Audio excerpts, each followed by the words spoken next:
Problem से solution तक, astro तक, नो योर फेट। देखिए, अधिक मास जो है ये मुख्यतः हिंदू पंचांग को बैलेंस करने का एक तरीका है, एक खगोलीय गणना है। हिंदू पंचांगों में 12 महीने होते हैं। चैत्र महीने से लेकर के फाल्गुन महीने तक ये सूर्य की संक्रांति पर और चंद्रमा की गति पर आधारित होते हैं। हर साल सूर्य मास में और चंद्र मास में दोनों को मिला करके एक साल में लगभग 11 दिनों का अंतर आ जाता है और तीसरे साल में ये अंतर लगभग 1 महीने का हो जाता है। इसीलिए हर तीसरे साल 1 महीना बढ़ जाता है, हर तीसरे साल अधिक मास आ जाता है। आम बोलचाल की भाषा में, लोकाचार में इसको मल मास भी कहते हैं, लेकिन यह उचित नहीं है। इसको अधिक मास कहना ज्यादा बेहतर होगा। इस बार श्रावण के महीने में अधिक मास रहेगा और यह अधिक मास 18 जुलाई को आरंभ हो रहा है।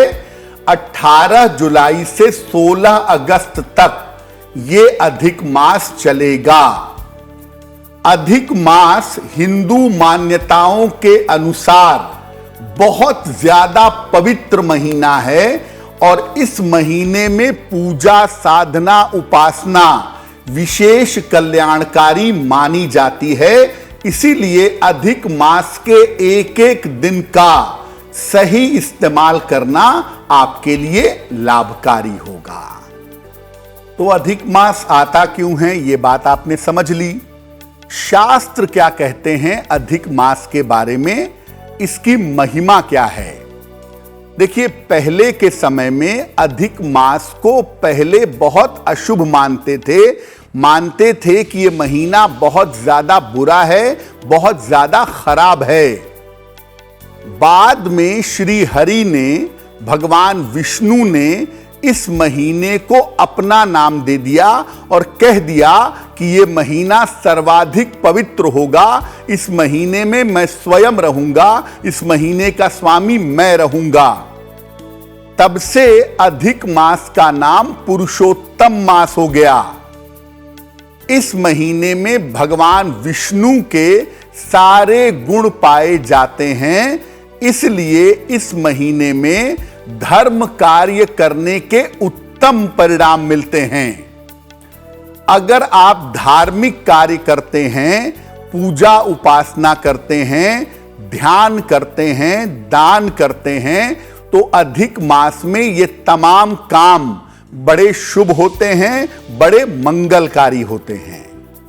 देखिए, अधिक मास आध्यात्मिक महीना है, धार्मिक महीना है। धर्म कार्यों को करने के लिए इस महीने को बहुत ज्यादा महत्वपूर्ण मानते हैं, बहुत ज्यादा पवित्र मानते हैं। इसीलिए अधिक मास में भौतिक जीवन से संबंधित कार्य नहीं किया जाता। अब वैसे तो सावन का महीना है, तो सावन के महीने में भौतिक जीवन का कार्य वैसे भी नहीं करेंगे, लेकिन अधिक मास कभी भी पड़े, किसी भी महीने में पड़े, भौतिक जीवन के जो कार्य हैं, जैसे विवाह है, कर्ण वेद है, चूड़ाकरण है, ये सब मांगलिक कार्य करना अधिक मास में मना होता है। सावन का महीना होने से तो इस बार पहले से ही मना है, लेकिन अधिक मास अगर वैसे भी आ जाए तो आप उसमें शुभ और मंगल कार्य नहीं करेंगे। गृह निर्माण और गृह प्रवेश भी अधिक मास में मना होता है। लेकिन जो काम पहले से निश्चित हैं, वो काम किए जा सकते हैं। अब जैसे मान लिया कि कोई महिला गर्भवती है, 7वें महीने में उसकी गोद भराई होनी है, तो वो तो 7वें महीने में होगी ही, चाहे वो अधिक मास में पड़े या कभी भी पड़े, तो वो काम किया जा सकता है। कोई बच्चा है, 6वें महीने में उसका अन्नप्राशन होना है, तो अगर अन्नप्राशन अधिक मास में पड़ रहा है तो किया जाएगा, चाहे वो उसमें पड़े या ना पड़े, क्योंकि 6 महीने पूरे हो जाएंगे।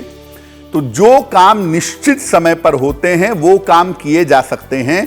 अब मान लिया आप पहले से घर बनवा रहे हैं, घर का निर्माण कार्य चल रहा है और उसमें अब लिंटर लगना है, छत लगनी है, तो आप ये नहीं कह सकते कि अधिक मास में हम छत नहीं डलवाएंगे। बिल्कुल डलवा सकते हैं, क्योंकि काम आपका पहले से चल रहा है। तो जो काम पहले से चल रहा है या जो काम पूर्व निश्चित है वो काम अधिक मास में किया जा सकता है। पहले ही आपको बताया कि अधिक मास एक धार्मिक और आध्यात्मिक महीना है। आप अधिक मास में पूजा उपासना करेंगे, धर्म का पालन करेंगे, बड़ा अच्छा होगा। अधिक मास में नियमित रूप से श्री हरि यानी भगवान विष्णु, अपने गुरु या अपने इष्ट देव की आराधना आपको करनी है। जहां तक संभव हो अपने आहार को, अपने विचार को, अपने व्यवहार को सात्विक रखिए। पूरे महीने में श्रीमद् भागवत का पाठ करिए। भगवान कृष्ण की लीलाएं हैं इसमें, या भगवत गीता का पाठ करिए, क्योंकि भगवान की जो अमृत वाणी है वो श्रीमद् भगवत गीता में है। आप जितना पाठ करेंगे उतना अच्छा होगा। निर्धनों की सहायता करें अधिक मास में, और जब संभव हो, जैसे संभव हो, अन्न का, वस्त्र का और जल का दान करें। अधिक मास में अगर आप अपने पूर्वजों के लिए दान करते हैं, पितरों के लिए दान करते हैं, पौधे लगाते हैं, उनके लिए तर्पण करते हैं, तो उनकी आत्मा को शांति मिलती है। लौकिक जो कामनाएं हैं, आपके जीवन की जो कामनाएं हैं, उनको पूरा करने के लिए अगर इस महीने आप प्रयोग करें तो वो प्रयोग सफल होंगे। जैसे आप विवाह नहीं कर सकते अधिक मास में, लेकिन आपका विवाह शीघ्र हो जाए, इसके लिए भगवान कृष्ण और भगवती राधा की पूजा कर सकते हैं। आप अधिक मास में गृह निर्माण नहीं कर सकते, लेकिन गृह निर्माण हो जाए इसके लिए बजरंग बली की पूजा अधिक मास में कर सकते हैं। यानी जो कामना है उसकी पूर्ति की प्रार्थना, उसकी पूर्ति के उपाय और प्रयोग आप अधिक मास में कर सकते हैं। आप अपने ग्रहों को अपने अनुकूल बनाना चाहते हैं, अच्छा करना चाहते हैं, ईश्वर की कृपा प्राप्त करना चाहते हैं, क्या करेंगे? पूरे महीने सुबह और शाम दोनों समय भगवान कृष्ण की उपासना आपको करनी चाहिए। जितनी उपासना योगेश्वर कृष्ण की करेंगे उतना ही मंगल होगा। शाम के समय उनके सामने दीपक जरूर जलाएं। रोज शाम को 5 मिनट 10 मिनट समय निकालकर उनके सामने बैठें, अपनी प्रार्थना करें। नियमित रूप से भगवान की कथा सुने। देखिए, अब तो बहुत सारे माध्यम हैं, तमाम सोशल मीडिया के माध्यम से, टेलीविजन के माध्यम से भगवान की कथा आती रहती है, तो भगवान की कथा अधिक मास में जरूर सुननी चाहिए। निर्धनों को जल का दान करें, और जो मौसम के फल हैं, ऋतु फल हैं, उनका दान करें, बहुत अच्छा होगा। और अधिक मास के अंत में जो अंतिम समय आएगा, उस समय में 30 की संख्या में मिठाई का दान करिएगा। निर्धनों को 30 की संख्या में मिठाई ले लें और 30 लोगों के बीच में बांट दें। अगर ऐसा अधिक मास के अंत में करते हैं तो आपका कल्याण होगा। देखिए, वैसे तो अधिक मास में भगवान पुरुषोत्तम यानी भगवान विष्णु या भगवान कृष्ण की पूजा होती है। अधिक मास कभी भी पड़े, कहीं भी पड़े। लेकिन सावन का जो महीना है वो भगवान शिव का महीना है, और सावन के महीने में ही अधिक मास पड़ रहा है। तो वैसे तो बेहतर ये होगा कि आप इस सावन के अधिक मास में भगवान कृष्ण या भगवान विष्णु की पूजा जरूर करें, और दोनों वेला करें। अधिक मास में यह पूजा करना जरूरी है। श्रीमद् भागवत पढ़ें, गीता जी का पाठ करें, मधुराष्टक पढ़ें, भगवान कृष्ण की स्तुति करें, नारायण की स्तुति करें, विष्णु सहस्त्रनाम पढ़ें। लेकिन अगर इसके साथ में आप भगवान शिव की पूजा भी कर लेते हैं, शिव पंचाक्षरी मंत्र का, नमः शिवाय का केवल आप अधिक मास में जप करते रहते हैं, तो आपके लिए बड़ा कल्याणकारी होगा। क्योंकि भगवान विष्णु की उपासना से शिव प्रसन्न होते हैं और शिव जी की उपासना से नारायण प्रसन्न होते हैं। तो अगर आप दोनों की एक साथ पूजा करें तो बहुत अच्छा होगा। वैसे तकनीकी रूप से अधिक मास में भगवान कृष्ण की या भगवान विष्णु की पूजा करने का महत्व ज्यादा है। सावन के महीने में पवित्रता बनाए रखिए।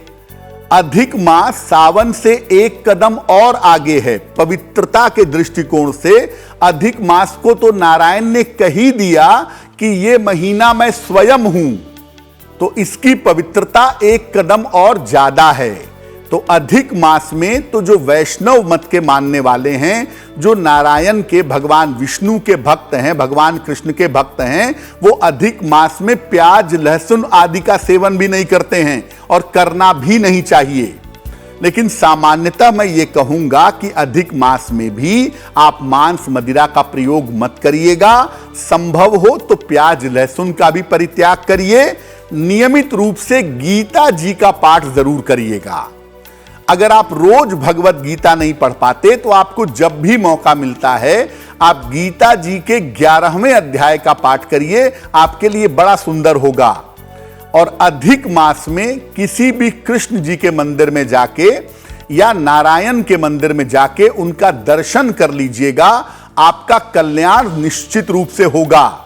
और अधिक मास में अगर आप अपने पूर्वजों के नाम से गीता का पाठ करें तो जो लोग कुंडली में कहते हैं ना कि पितृदोष है, राहु खराब है, ग्रहों की बाधा परेशान कर रही है, अज्ञात बाधा है, शाप है, ये तमाम तरह की बाधा अगर आप केवल अधिक मास में गीता का पाठ करके प्रार्थना करें, पूर्वजों की आत्मा को शांति मिलेगी और इस तरह की अज्ञात बाधाएं दूर हो जाएंगी।